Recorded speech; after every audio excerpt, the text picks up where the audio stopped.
দাজ্জালকে কেন লোহার শিকল দিয়ে বেঁধে রাখা হয়েছে? সহিহ হাদিস থেকে পাওয়া যায়, আজ থেকে 1450 বছর পূর্বে তামিমাত দারি নামক একজন খ্রিস্টান ব্যক্তি তার সঙ্গীদেরকে নিয়ে জাহাজে সমুদ্রে যাত্রা করেন।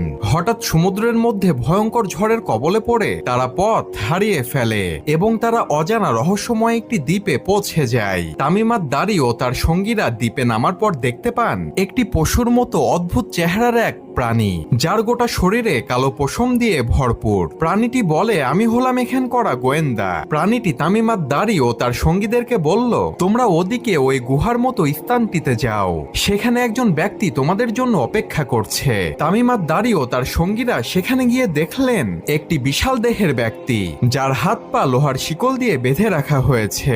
তামিমাত দারি ও তার সঙ্গীরা সে ব্যক্তিকে দেখে ভয় পেয়ে গেলেন। তখন সেই বিশাল দেহের ব্যক্তিটি তাদের কাছে কিছু প্রশ্নের উত্তর জানতে চাইলেন। সে ব্যক্তিটি বলল,